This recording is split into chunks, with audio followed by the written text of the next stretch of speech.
Vous voulez améliorer votre physique, vous voulez progresser dans votre sport, dans la musculation, mais pas au coût de votre vie sociale. Si vous êtes comme moi sportif, mais que vous aimez quand même profiter de la vie, du moins profiter d'un apéro avec les copains de temps en temps, d'une soirée parfois arrosée, d'un bon resto de viande, j'ai 5 conseils pour vous aider à garder la ligne et ne pas atomiser vos progrès tout en vous faisant quand même plaisir. Le premier est un grand classique que j'utilise tout le temps, c'est simplement de prendre un shaker de protéines avant de sortir. Et ouais, parfois on est invité à une réception, peut-être que c'est un buffet d'anniversaire, ou encore on va sortir dans un bar, il y aura peut-être que des tapas ou je ne sais quoi à manger, pas forcément déjà beaucoup de protéines. Peu importe ce que ça va nous manger, ça nous assure déjà d'avoir une bonne grande dose de protéines afin de ne pas tomber dans le catabolisme. Deuxième point intéressant, c'est que ça va quand même améliorer la satiété. Et encore plus, par exemple, si vous preniez de la caséine, qui a une digestion plus lente, la combinaison des protéines et du liquide en soi vont remplir l'estomac et activer les signaux de satiété. Donc quand ça sera le moment de manger, par exemple si c'est un buffet, vous risquez moins de vous lâcher et tout dévorer. Et probablement du coup vous sentirez moins coupable parce que vous aurez déjà eu votre dose de protéines. Deuxième point, c'est la règle des 20 minutes. On pourrait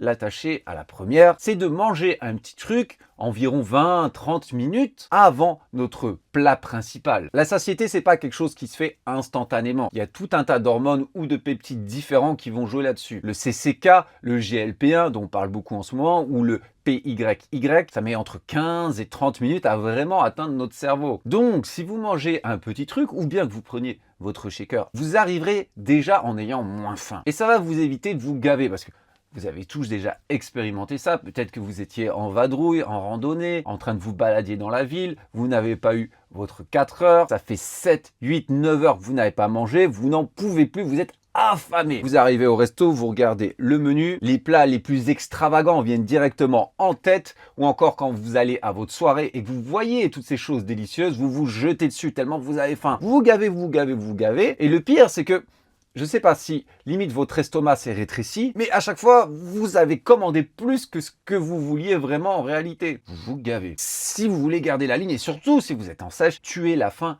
avant le repas, pas pendant. C'est un peu le même principe que faire ses courses quand on a faim. Vous risquez beaucoup plus d'acheter par exemple du Milka et des gâteaux qu'en autre temps. Appliquez le même principe au restaurant, au buffet, en soirée et vous verrez, ça va bien vous aider. Troisième astuce dans la même veine, c'est de vous gaver de légumes avant d'y aller. Ou même en y allant. Par exemple, si c'est un buffet, vous savez ces petits plateaux en plastique remplis de légumes là. Il y a des navets, des carottes, des choux et une sauce au milieu. Ramenez ça et mangez ça avant de vous jeter, évidemment de préférence, sur les protéines, mais aussi sur le reste. Ce qui se passe souvent quand on va à un barbecue ou ce genre de truc-là, au début, on a tout un tas d'apéritifs, on a des cacahuètes, des chips, des olives, je ne sais quoi. On s'en gave en attendant désespérément pendant 2 heures les saucisses, le poulet, tout en évidemment arrosant ça de vin et de bière. Si vous vous défoncez avec les légumes, vous risquez moins de manger ces bombes caloriques quand même. Et évidemment, même principe avant d'aller au restaurant ou tout autre endroit de cet acabit. C'est pas les quelques calories qu'il y a dans ces légumes qui vont faire quelque chose et en plus les fibres vont vous aider mieux digérer, surtout si vous mangez entre guillemets des conneries. Évidemment,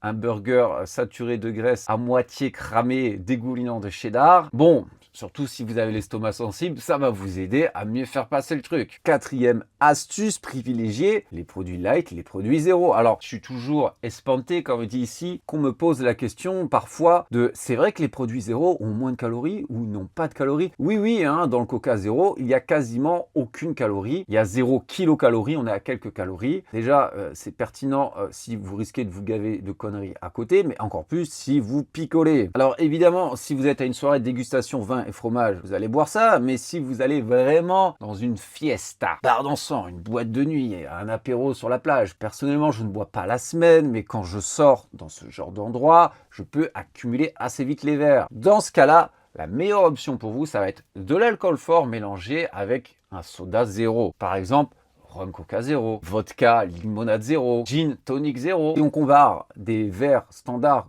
qu'on vous servirait dans un bar, donc avec 15 centilitres de soda. Si vous prenez 10 verres, ce qui peut m'arriver, on est à 1600 calories si je prends des sodas normaux et on est à 900 calories si je prends des sodas zéro. Alors il y en a certains qui vont dire oui, mais foutu pour foutu, de toute façon. Non, je suis pas d'accord. Je suis pas d'accord. Est-ce que vous préférez dépasser votre diète de 900 calories ou de 1600 calories? Et encore, 1600, c'est si vous mettez 15 centilitres. Si c'est des bons gros verres bien remplis, ça peut s'envoler encore largement plus. Sans compter que l'alcool va directement jouer sur votre métabolisme. Le corps le voit comme un poison, il va vouloir d'abord l'éliminer. Il va le transformer en acétyl-CoA, puis le faire passer dans le cycle de Krebs pour le consommer comme carburant. Et pendant ce temps-là, il n'aura pas envie de brûler nos sucres et nos graisses. Donc si en plus vous rajoutez une tonne de sucre à travers les sodas, vous comprenez que ça va vite s'accumuler et vite se transformer en gras. Donc si vous avez prévu de boire une certaine quantité, plus de 3 verres, essayez de vous orienter vers ce genre de choses. Et évidemment, les pires qu'il faudrait éviter, c'est les cocktails, pina colada, ce genre de trucs-là. Bon, il y a des cocktails qui font 400 calories sans problème. Vous imaginez quasiment un Big Mac.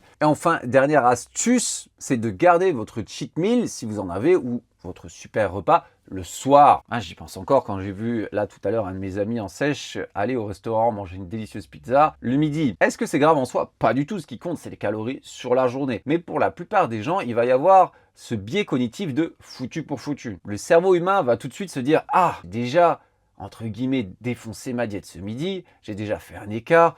Aujourd'hui, j'ai fait de la merde, c'est foutu. Bah tant pis. » Il y a des gens qui vont se dire ça. Du coup, ils vont peut-être abandonner entre guillemets pour la journée et se dire « Bon bah, je vais le refaire correctement demain. » Ou encore pire, lundi. Aux 4 heures, peut-être une merde. Et le soir, voilà, on se fait plaisir. Foutu pour foutu. On ne veut pas de ça. Si vous gardez votre cheat pour le soir, le lendemain matin, quand vous vous réveillerez, vous n'aurez pas cette mentalité. Vous direz oh, « Très bien, j'ai fait mon écart. Maintenant, on repart. C'est parti. Let's go. » De plus, quand vous avez déjà prévu de faire ça le soir, vous pouvez manger light le restant de la journée. Et c'est ce que je vous conseillerais de faire. Protéines, légumes, idéalement. Je sais que ça peut en alléger certains d'entre vous mentalement, surtout si vous comptez les calories. Par exemple, vous êtes une diète à 2600, je dis au pif. Si vous en mangez 1000 le restant de la journée, vous dites toujours « Ah, il m'en reste 1600, je peux me faire plaisir. » Ou alors, même si je vais dépasser, je ne vais pas dépasser de beaucoup. Tandis que si vous commencez déjà la journée avec 2000 calories dans le front, ça n'aura pas le même impact. Alors voilà, il y a tout un tas de différentes astuces qu'on pourrait dire. Il y en a tout un tas qui existent. Mais moi, je trouve celles-là, c'est les plus simples et qui demandent littéralement aucun effort. Ça ne va pas changer le plan. Juste, vous faites des choix un peu plus conducifs